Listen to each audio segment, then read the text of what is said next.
After 40 years wandering the desert, the people of Israel finally arrive at the gates of the Promised Land.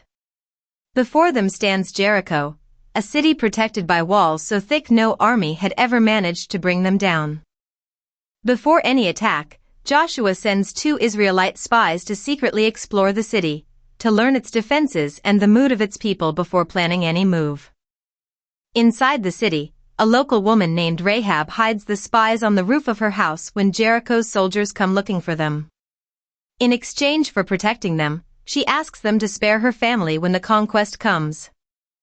Before escaping the city, the spies tell Rahab to tie a red cord to her window. It will be the only sign distinguishing her home from any other when the attack finally happens. Back at camp, Joshua receives instructions that make no military sense at all. He must not attack the city with the strength of his soldiers, but instead march around its walls for 6 days, in complete silence. When Joshua relays the order to his soldiers, several exchange confused glances. Marching silently around a fortified city resembles no known strategy. Even so, none of them dare question it. The priests prepare to carry the Ark of the Covenant at the front of the whole procession, carefully holding the ram's horn trumpets that will sound over the coming days. On the first day, the Israelite army marches in silence around the walls of Jericho, with the priests and the ark at the front. From above, the residents watch in confusion, unable to understand the strange procession. For 6 consecutive days, the same silent procession circles the city once a day and then withdraws to camp. The residents, frightened at first, begin to relax, convinced it is nothing more than a strange ceremony.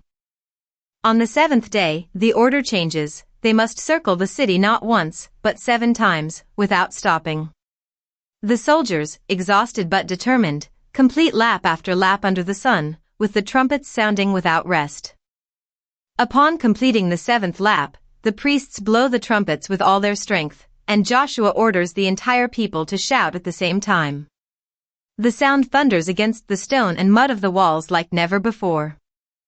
At that instant, the walls of Jericho begin to shake and collapse all at once in a giant cloud of dust, leaving the city completely exposed. Not a single Israelite soldier had fired a single arrow to make it happen. Inside the city, the residents freeze in terror as they watch their only defense, built over generations, crumble in a matter of seconds before their very eyes. The Israelite army advances directly into the exposed city, led by Joshua. The conquest that had seemed impossible just minutes earlier is now completed without the need for a prolonged siege. Amid the destruction, a single house remains completely untouched, marked with the red cord in its window, just as had been agreed days earlier. It is the sign of protection for Rahab's family. Within hours, the most feared city in the region falls into the hands of the people of Israel. What no army had ever achieved with weapons or catapults was accomplished by following instructions with no military logic at all.